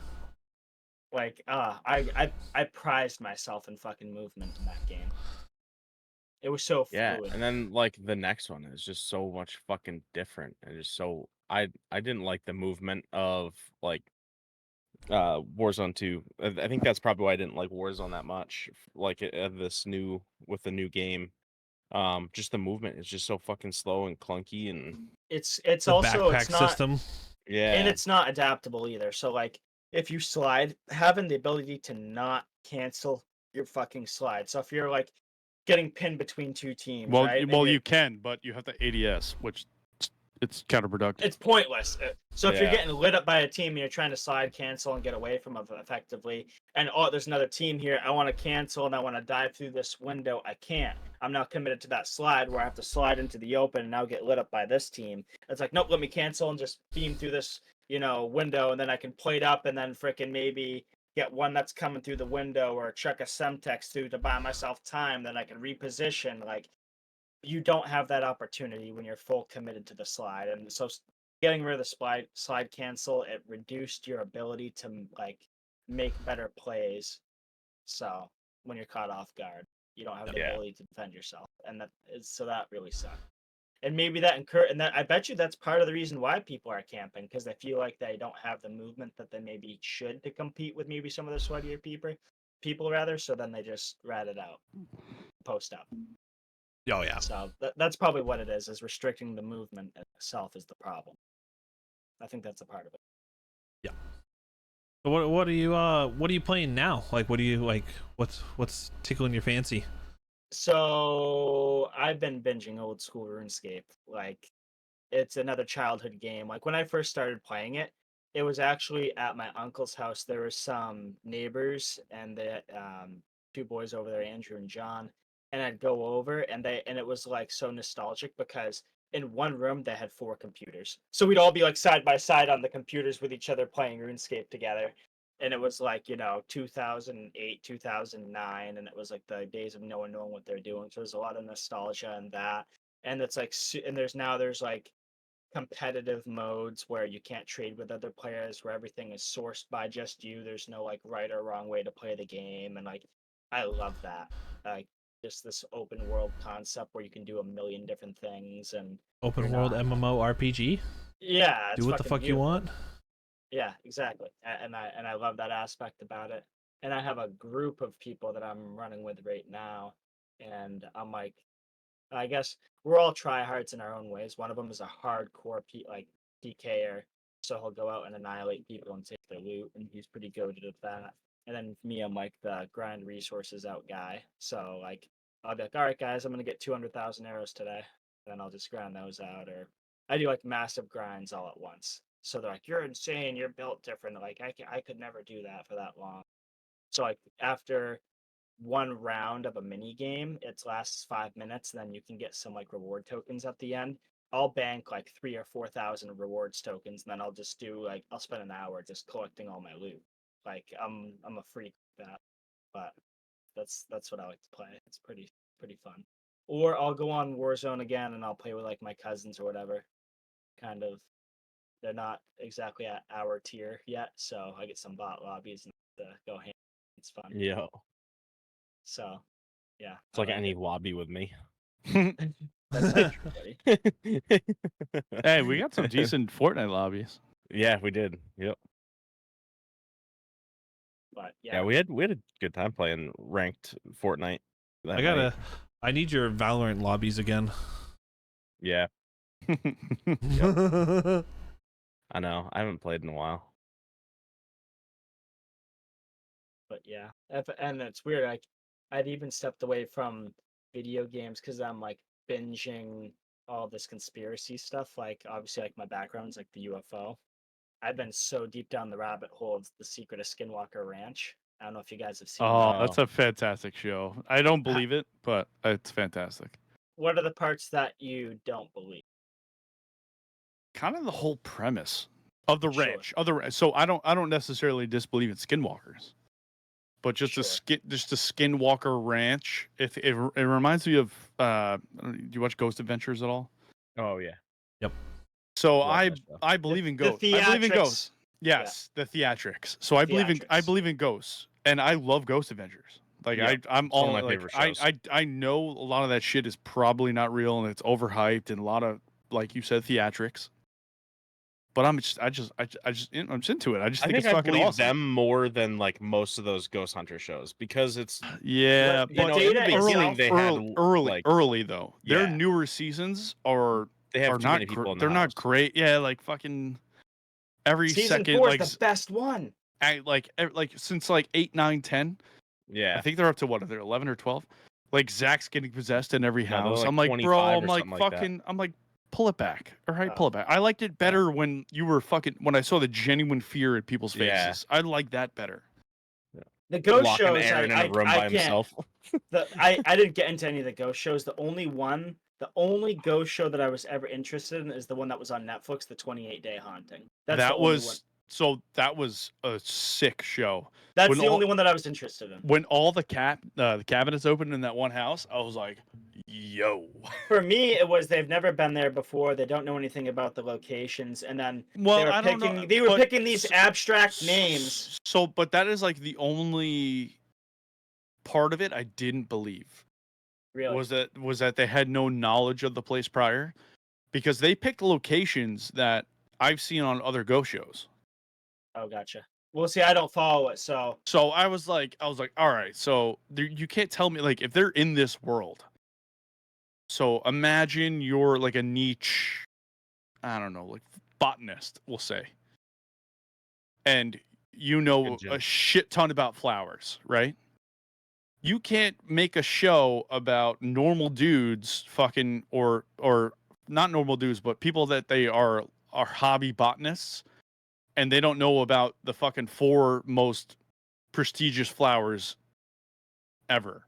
Sure. Because those 4 locations are, was it 4 or 3? I think it was 3. I think it was 3. I don't know. I haven't seen it. So what I'll do is I'll reel it back to Skinwalker Ranch a little bit here. So what were your thoughts about them shining the laser 1,000 feet in the air and having the beam split into 2? I don't know if I saw that episode. Well, you've seen images of black holes, right? Like on I have, online yeah. or whatever. Yeah. And so the light bends around it. So the only thing that we're aware of that we know of that can effectively bend light would either be prisms as a physical object or gravity. Yes. So therefore, in theory, if they're shining 1,000 feet in air, then the only thing that could be bending light in air would be gravity. Yes. But Yep. you have to take in a measure of production value. You're 100%. That's why they tried flying a helicopter into it, and it said pull up, and they didn't. They said fuck it, let's drive into the thing, and they were actively shoved away from it. And then they said, well, we can't try into it, so let's send 200 drones up to it, and then all of them disconnect with batteries being drained. And then we said, that's weird. Let's survey the land with ground penetrating radar and data and collect samples. And then there was a black shadow. But my only issue is like with these shows, like with I'm a Ghost Adventures fan, Sure. but with Ghost Adventures as well, is that a lot of they're showing you data, right? But Yep. how much can you really trust the data with Right. production value? The production, yeah. If they're looking for viewers and they, you know what I mean? Like I'm not necessarily Sure. saying I don't believe, like I'm not saying that at all. Like I do 100%. Like I believe in fucking lots of crazy shit. But I'm saying for the show, yeah, I feel like a lot of that stuff might be doctored and fucking production value and so I don't know how I necessarily feel about that, especially because it's on fucking Netflix. There's a couple and it's things, on Discovery There's Plus. a couple like, things that can't be dismissed though. So for example, whenever but you can't say that with production though. You can't. So how do you broadcast a 1.6 gigahertz frequency? Because if you were to But how do you know it's 1.6 hertz? Because a fucking 1.6 gigahertz. But how do you know that? Because the fucking gauge on the thing that they show on the screen says that. Correct. But how do you know it's a real spectrum analyzer? You don't. I have no reason to believe it's fake. But you have no reason to believe it's real either. If you're gonna be objective, you have to be objective both ways.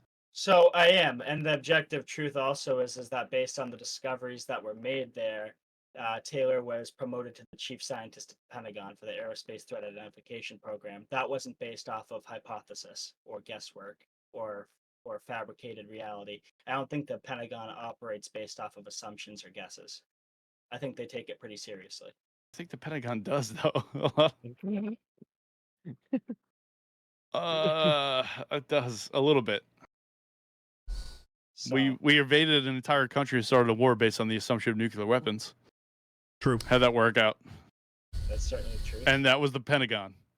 So what do you think your accounts are of like Commander Fravor coming forth talking about the USS Nimitz and the Tic Tac phenomena? Like that So was the guy I that they think- had the hearing. No, I know. I think the Tic Were they Tac the is orange Tic Tacs so- or the no. It's a silver Tic Tac that That goes from 80,000 feet to sea level in 0.74 So, seconds. biological matter could not survive on Earth traveling at those speeds.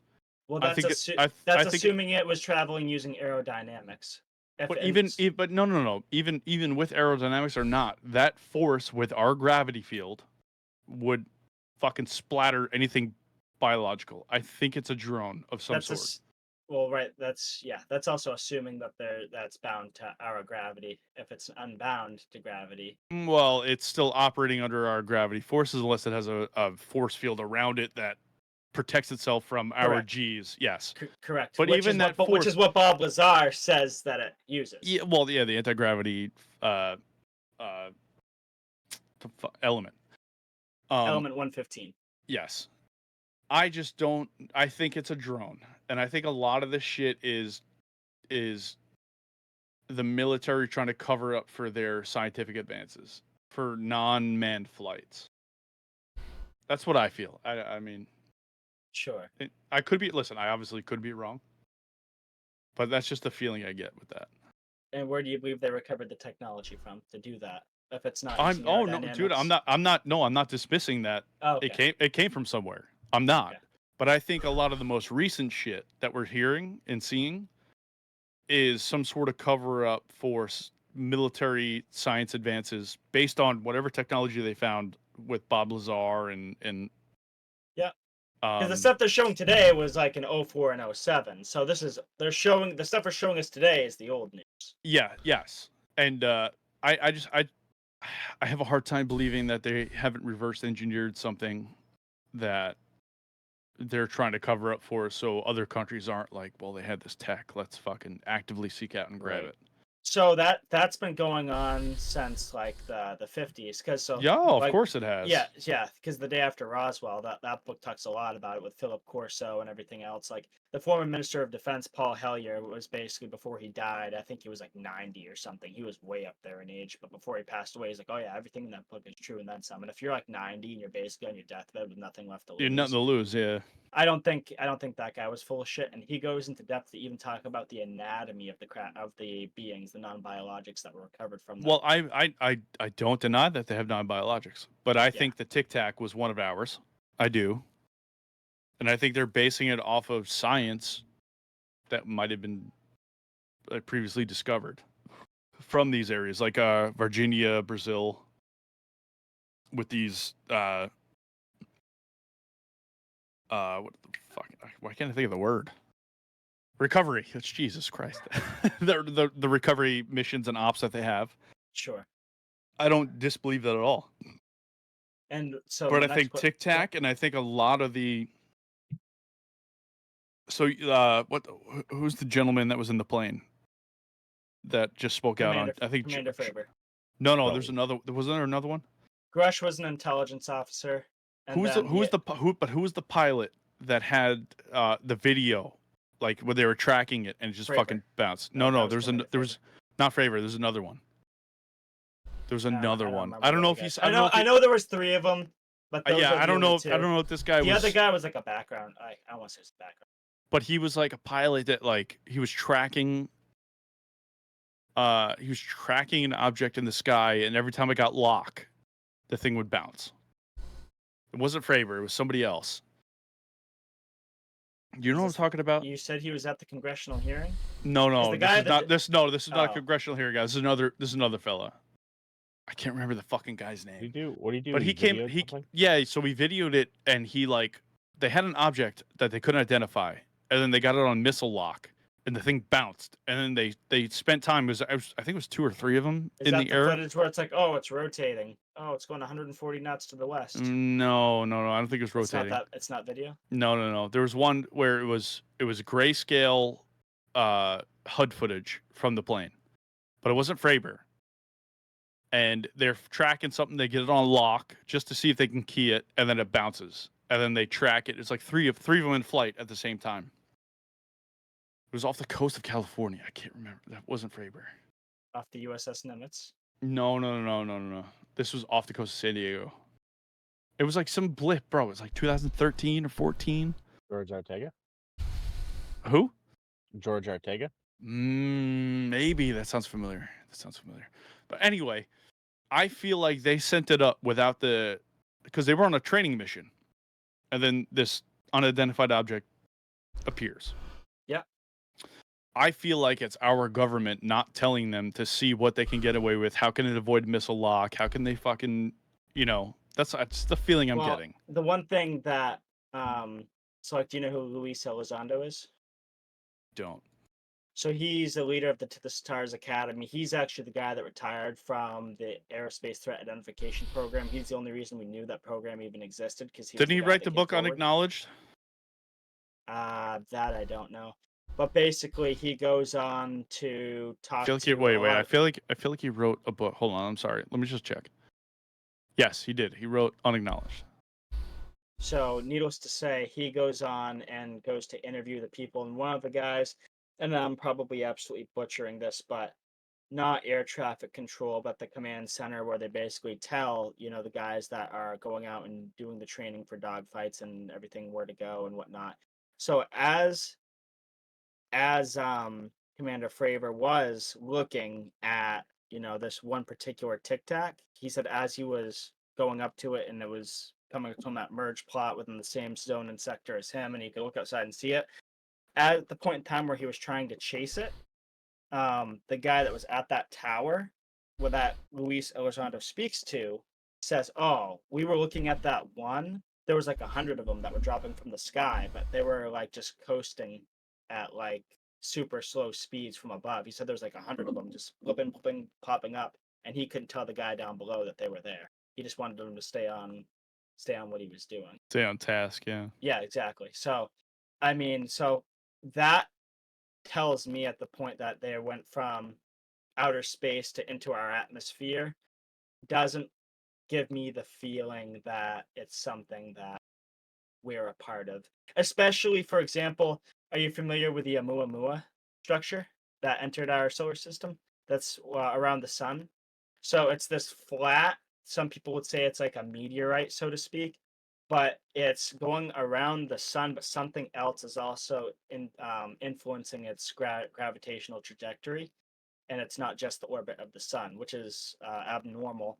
And also, as it's rotating, it's also reflecting light back to us, which would insinuate that there's some level of flat metallic surface on, which is also abnormal and another anomaly. And it's suggested that that could potentially be mothership for these probes or drones, if you'd like to call them. So why do and you they feel entered the solar system in 2013 is when that object entered the solar system. So why haven't they attacked? Well, I don't. If they want, I We're don't having think their too goal much is to fun attack. watching us be fucking stupid. I don't think their goal is to attack. I'm of the belief that they've been here for thousands and thousands of years, for example. So Bob So was you believe in the Anunnaki? Yeah, but I'm sorry. Go down the rabbit hole on that. I'm not well versed in that subject. Go ahead. The Anunnaki? Yeah, go ahead. So they were a proposed ancient alien that taught the Incas, yes. Mayans, Egyptians Yes. structure, helped them build all their mass. Yeah, Yes. and they're believed to be inscribed in the hieroglyphics of the temples and stuff. Correct. But they're an ancient race of aliens that came down. But then there's also the theory that the Anunnaki are just super advanced humans that like came back. Sure. Like if you follow Joe Rogan, one of the guys he has on there that I really fucking love is Randall Carlson. Have you listened to his stuff? Yeah, I have. So like he was saying that they have machines that use frequency that they believe is how the pyramids were effectively built, was cutting and moving 50 and 70 ton stones using frequency. But that also brings significance to the thing at Skinwalker Ranch, because when the natives are on there and they're doing their chant, it's a 144 hertz frequency, and that frequency stimulates the ground to vibrate. And again, you can call it movie magic or whatever. But Well, it's no, also, I'm not saying it's movie magic. That's you Sure. misunderstand what I'm saying. I'm Sure. just saying there's a level of skepticism that's brought about by the fact that Sure. with production you can really fabricate anything. Sure. Well, I guess I'm a hardcore believer, so I can't. No, it's fine, but I feel I carry a healthy level of skepticism into Sure. really anything. So, like, for example, when they drill 300 feet into the mesa, into this tunnel that's supposedly 60 feet wide with 8,000 pounds of pressure, and they get metallic flakes that come out, one side being a perfect semiconductor, the other side being a perfect superconductor, and they can't pierce it, is pretty interesting.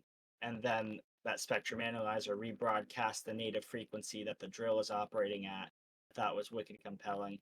And also, too, that you could take a car battery, for example, with a rod and stick it into the ground, and then connect the flashlight to it and power a flashlight with just from the electricity that's coursing through the ground because the soil's conductive. I think that's pretty crazy too. How they power that? Wait, how they power that? They take like a rod and they hammer it into the ground. They take a cable and connect it to one end of the car battery, and then they take a wire on the other end and they put it up to a flashlight. It turns on. A flashlight that would regularly be powered by a like a battery. No, they removed the battery. They show it to you. Okay, but then is there a cut? Huh? No, Is no, there? you can It's straight shot the whole time. well, you can watch the show. Either way. All right, but I'm saying Either way. there's not a cut at all. There probably is, but I don't. Okay. Yeah, there So that's all probably I'm is. saying. The healthy level of skepticism Sure, I have sure. is with the amount of production value that's available in the world. Sure. Take it a step further. So the tunnel that is there, that's supposed to be 60 feet wide and 150 feet deep. It's Hold also on, real quick. Tie check. What? I'm listening. I'm sitting here listening. Okay. I'm So- sitting here listening. So the tunnel that's 60 feet wide. If and anything, with 150 aliens feet and deep, shit, I'm pissed off about that one person that because they finally asked the question and he turned around and said it's probably not possible that you can't fuck an alien. That's what I'm pissed about. Non-fuckable biologics. Yeah. But when they say that there's tellurium in there and it's the second rarest element in the world, same rarity as platinum at 0.0001 parts per million, and the tunnel is comprised of that, and it's 60 feet wide and 150 feet deep. That's a pretty large quantity of it, and there's only, I want to say 140 tons of it for the global supply. So that in itself is pretty crazy. And also too, when I was talking about the frequency with 1.6 gigahertz, if you look up the frequency chart from the government, assuming the government's being transparent, and you look at the frequency bandwidth ranges, there's nothing that's allocated to 1.6 gigahertz. It goes from like 7,000 to 8,000 megahertz, and then it jumps to like I want to say 6 gigahertz to 11 gigahertz. That whole bandwidth and that whole range, there's nothing that's allocated to that frequency and bandwidth that we supposedly use. You can look up the chart. No, I don't believe you, but it's not that I don't believe you. I shouldn't say that. I believe you, but I still have a healthy skepticism. I hear you. If But the when aliens showed up and they're like, "We're here to help," and I'll be like, "Nah, what that bussy do?" What that aliusi do? What that cussy do? Oh shit. We don't give a Well, they're shit. supposed to be, depending on the species you're talking about. I mean, the only ones that I've ever heard of were the grays, the one that are supposed to be like 3 to 4 feet tall. Those are the ones that Bob Lazar talked about. That's a realistic kind of height. I'm thinking it's the ones from Scary Movie and they pee out their finger. Raven's 5. Wait, Raven's 5'2". Right? How old are you? How tall are you? How old are you? Not old. How tall are you? Tyler's gonna be asking you what that bussy do. 5'2". She's 5'2.5". So if those grays gain a foot, baby, let's go. I was just going based off of all of the Instagram fucking shit you send us. Oh. Yeah, fuck you. I'm just out here changing For You pages, baby. Yeah, you fucking annihilated mine. It will never be the same. Nope. Every chance I get, I try to fuck it up. There's always that. There's one ever so occasion. Like I have my big thing for mine right now is Baldur's Gate 3, and then next thing you know, I've had it happen once where it's like, oh, there it is. How much have you played that one, Ty? Midgegate free. What's that? How much have you played that game? You like it? Baldur's Gate, I've only put like 10 hours into right now, What are but your thoughts? it's fun. Is it enough to hook you for a couple 100 hours? Oh, definitely. Wow. I'm still in the first area. I haven't even moved on to like in the next area yet. You can do whatever the fuck you want. Do you think it's a lot of it is like repeatable brain dead content, or do you think it's Because I've already done a second character, and the storytelling was already starting to be a little different, and I was also choosing different routes to take with my dialogue when talking to other characters. Yeah. That's So cool. yeah, and then like just all the random shit that the devs thought of and accounted for like the players and shit of like what you can do in the game. It's awesome. Sweet. Did you fuck the bear? I haven't got to that yet. The bear. I haven't got to that yet. Oh shit. Would you fuck a bear if you could? It's a druid bear too. Oh, well, I know Shane. By the way, he looks definitely has his encounters with bears. Oh my.